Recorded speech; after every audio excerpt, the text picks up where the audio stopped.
Hey, this is Mr. Griffin, and welcome to another edition of Random Thoughts. I to make this video, I had to do a little digging on what was actually said before I dug into it.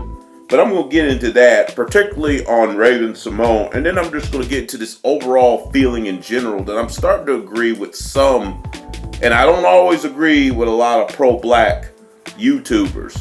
Not always, contrary to popular belief. However, there's a part of this that I actually do agree with. First, I'll be honest, I did not see The Wiz when it aired on NBC. Mostly because basically I have to be in bed to get up to go to work early. But from everything I've heard, it was a very, very successful broadcast. So successful that they might replay it during the holiday season. And if they do, I certainly will be watching it the next go around. And I'm sure, it's going to be out there somewhere, that broadcast. So even if I miss it dead, I'm sure it's going to be out there somewhere. But Raven-Symoné was recently blasted for not really liking the broadcast of The Wiz, saying she missed the original one. Of course, the original one in her head is the one with Michael Jackson and Diana Ross, which you'll see a picture right here from their movie, The Wiz. The actual quote from her was this, quote, "I have such a high bar and standard for The Wiz, being that it was Michael Jackson, Diana Ross, and Stephanie Mills." That, when I went into it, I was like, let's go. And then and then she paused and said, "I missed Michael, I missed Diana," unquote. She also goes on to say, quote, "It's a hard act to follow. I love the costumes, and I thought the singing on certain new songs and old songs were great. But on an overall, I just want to say I miss the original people," unquote.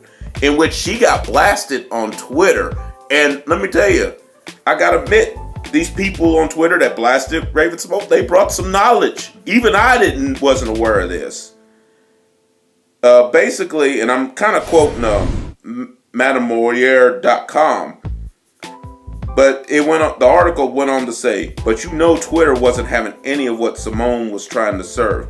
Those who enjoyed the show had to remind her that the live production was not based on the 1978 film." See, that's the version I've always known of. But I was not aware. I thought it became a Broadway play after that film, but actually it was a Broadway play which started at the Majestic Theater in 1975. No, actually, let me correct myself. It came to the Majestic Theater in 1975, but it actually started in Baltimore, Maryland in 1974. So actually, Michael Jackson and Diana Ross were not the originals of the Wiz. So once again, Raven-Symoné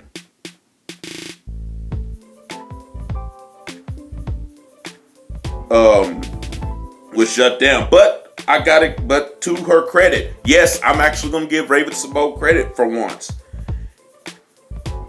She did shut down those that said the cast being full black people is racist, which is what I'm going to get at in this video.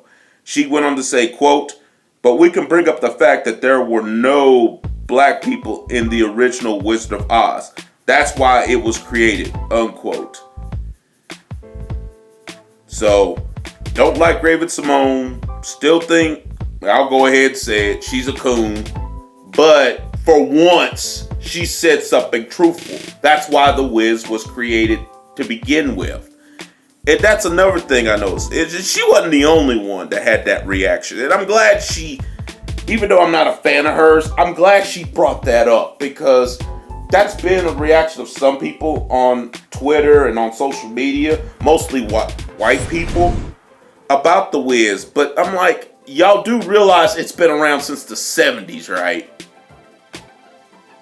That it's been a beloved retake on The Wizard of Oz. Most people in general, I know I'm saying white people were complaining about it, but most people in general, though, don't have a problem with The Wiz. They understand that it's a black version.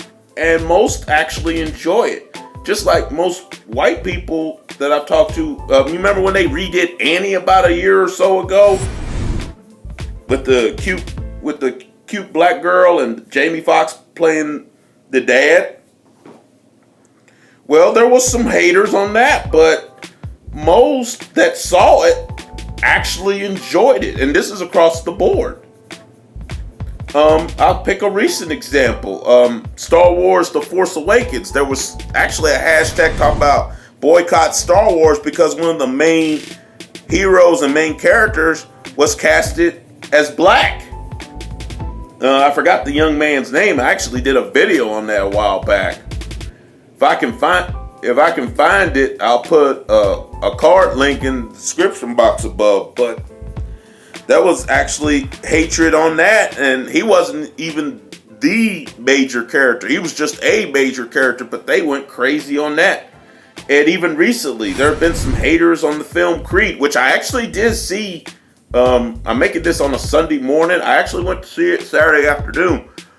I thought it was a very good film, and it's one of those movies that I think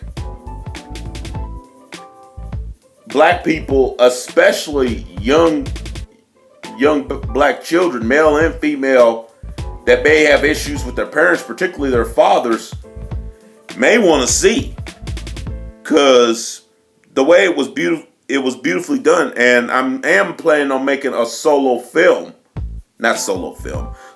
video, excuse me, a solo video on my take on Creed. I will do that, but I noticed there's been this big backlash whenever someone whenever they're like the villain, no one really complains about that. Like, for example, Daredevil back in 2000, which I think that film gets more hate than it deserves. I actually don't think it was a bad interpretation of Daredevil. Now, does the Netflix series whoop its ass? Oh, hell yeah. It whoops his ass easily. But I don't think the 2003 film was a bad interpretation. But very few people seem to have a problem with Michael Clark Duncan playing the Kingpin, the bad guy in the film. But there's always seems to be this backlash whenever ever the black guy is the hero, especially in fictional comic book based movies. And I always thought, Hollywood has always been kind of biased and basically two-faced, to the point where I would say black people, we got the technology and everything.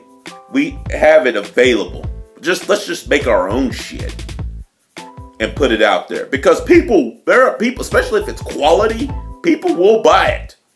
And when I say people, I mean people across the board. People will buy it if it's quality.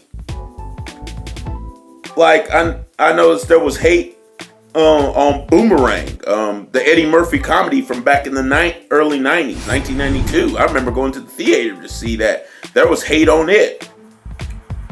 And really, I'd never understood back then what the hate was for. And looking back on it now, even as an older man, I still don't understand the hate. Basically, it was showing professional black people having issues just like anyone else. And it wasn't showing them in no stereotype. Not really. I mean, you had a couple of characters that were a stereotype, but for the most part, they were showing them just as human. And there wasn't no white savior in it, shall we say. I think that's the real reason a lot of mainstream hate the Best Man series. I mean, there's some, and I'm gonna call her the Nature Girl 30. We've had like off-camera discussions about the Best Man series. But you know what? Her reasons for not liking the series is valid. They're legit, and I won't go into why she doesn't like the series. I think she still has her video up explaining why she doesn't like it. Or we may have to get together and do another one together where I explain why I liked it, but then she doesn't like it. But she had legitimate gripes about it, which I can't argue with. But most, I get the vibe, the real reason they didn't like, particularly the mainstream, did not like the Best Man series is because there was no white savior in it. These were professional, educated black people who was just shown being flawed like anyone else. And it got slammed in the mainstream, despite the fact that its sequel, The Best Man Holiday, the weekend it debuted, it came on the heels of Thor: The Dark World. And everybody that's listened to my videos knows I'm a comic fan, particularly a Marvel Comics brand fan. That film, The Best Man Holiday, almost dethroned Thor: The Dark World. So I think that scared some people of a certain mindset too. But what I'm getting at, it's like when we're the bad guys or we're playing a stereotype, they don't have a problem. But when we're the central focal point or we're the hero, and there's no white savior or major white savior in it, all of a sudden it's a problem. Now Creed, and like I said, I'm not going to go too much into because I want to make my own video on it. Creed was a little different.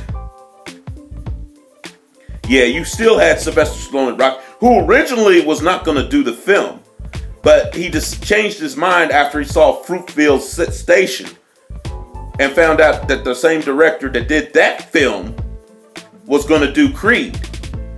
And that's why I heard he changed his mind. I'm sure there was some money put on the table too, but that's another story.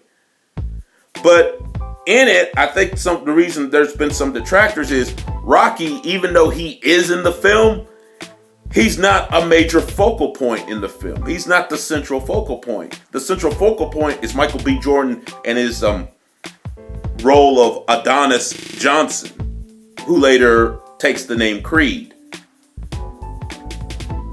I think that's the real reason there's hate towards this movie. There's some hate towards this movie, but I have to say, for the most part, it's been minimal. From what I can tell, the hate towards Creed has been minimal. But it's like, and I wish I did not have to come up here and talk about this. I even told, me and this white woman even had this discussion. And I was like, you know what? Some things, race should be left out of it. The fact is, The Miz was a good production. It was a black take on The Wizard of Oz. It didn't shit on the original at all. It was just their own take on it. And it's just as legendary as the original Wizard of Oz from the 1950s. It's just as legendary. And you know what? Sometimes I just want to sit down and just be entertained. Now, where I have a bigger problem is when they try to change the race of historical figures. People that really actually existed. That's when I have a problem. That's when I have a problem. I have more of a problem with that than I do people that may want to stick another race of person in on a fictional character. I have more of a problem when it's a historical figure than I do when it's somebody that's fictional. Just like the Fantastic Four, which was a suck-ass film, in my opinion. It wouldn't have mattered who played it. But so many people made a big shit deal. And it's some of the same people that's always hollering at us, talking about, quit bringing up the race card. It's not about race. But then they bitched about Michael B. Jordan playing Johnny Storm. And I'm like, whatever. It wouldn't matter who played that role. that film would have sucked. Y'all already know my opinion on the newer Fantastic Four. Which, by the way, on a side note, if you must watch a motion picture with the Fantastic Four, may I recommend the ones from the 2000s. Avoid that new one at all costs. Hell, I'd rather you go on YouTube and find the old 1994 one, which was never released. Even that shit is better. That film was shit. But even that one was more entertaining than the new one, in my opinion. Anyway, that's all I'm trying to say. Folks, there's nothing wrong with black people being the heroes. Not all of us are a stereotype, and not all of us act ghetto. It's like, if we're secondary role or ghetto, y'all have no problem. But as soon as we're the focal point or the hero, all of a sudden there's a problem. It seems. And I don't get that. We're in 2015, almost into 2016, and we're still dealing with this bullshit. I don't know. I don't have all the answers. I personally just think black people should just get together, quit bickering and backbiting with each other, and just make our own shit. But at the same time, I think it's so disgusting how in 2015, almost into 2016, we're still dealing with this bullshit. Now, I don't know if it's real. I think it's a little both. I think it's real, but I also think some of it is media manufactured. Just to keep controversy going. Because, as Eric Bischoff once said, the former president of WCW said, controversy creates cash. But like we're going around in this circle instead of just dealing with the problem. And I guess at the end of the day, yes, I'm for my people. And yes, I love my people. But at the end of the day, this shit is old and it needs to die. That's how I'll end this edition of Random Thoughts. I'm Mr. Griffin.